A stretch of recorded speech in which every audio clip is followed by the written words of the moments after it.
नमस्कार, आपण पाहताय लोकराज्य न्यूज 24। पाहुयात महत्त्वाची बातमी। मद्यपीवर पुणे पोलिसांनी जोरदार कारवाई सुरू केली असून गेल्या 2 दिवसात शहरात 150 मद्यपीवर कारवाईचा बडगा उगारला आहे। 31च्या रात्री वाहतूक नियमाचे उल्लंघन होऊ नये तसेच धांगडधिंगा करणाऱ्यांना चाप लगावा यासाठी ही कारवाई 31 डिसेंबर पर्यंत सुरू राहणार आहे। शहरात विविध ठिकाणी नाकाबंदी सुरू करून ही कारवाई सुरू आहे। पोलीस आयुक्त अमितेश कुमार यांनी सर्व वरिष्ठ अधिकाऱ्यांची बैठक घेऊन 31 डिसेंबरच्या पार्श्वभूमीवर शहरातील कायदा आणि सुव्यवस्था अबाधित ठेवण्यासाठी विविध उपाययोजना करण्याच्या सूचना केल्या आहेत।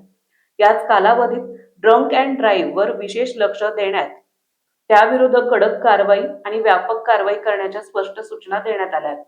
शहरात येरवडा, कल्याणीनगर, कोरेगाव पार्क आणि बाणेर पोलीस ठाण्याच्या हद्दीत पबची संख्या अधिक आहे। पब तसेच बारच्या परिसरात 31 डिसेंबरच्या दिवशी हुल्लडबाजी होणार नाही याची विशेष दक्षता घेण्याची सूचना संबंधित पोलीस ठाण्याच्या अधिकाऱ्यांनी केली आहे। या भागात अतिरिक्त पोलीस बंदोबस्त तैनात करण्यात येणार आहे। नाताळ, नववर्ष, स्वागत, निवडणूक आणि विविध सार्वजनिक कार्यक्रमाच्या पार्श्वभूमीवर नागरिकांच्या सुरक्षिततेला प्राधान्य देण्यात येणार असून नियमभंग करणाऱ्यांवर कठोर कारवाई केली जाईल असा इशाराही पोलिसांकडून देण्यात आलाय। वाहतूक पोलिसांनी विविध शहरातील भागात नाकाबंदी करून मद्य पिऊन वाहन चालवणाऱ्यांवर कारवाईला सुरुवात केली आहे। पहिल्या दिवशी रात्री 40 जणांवर कारवाई करण्यात आली। त्यानंतर शनिवारी रात्री तब्बल 102 जणांवर कारवाई झाली आहे।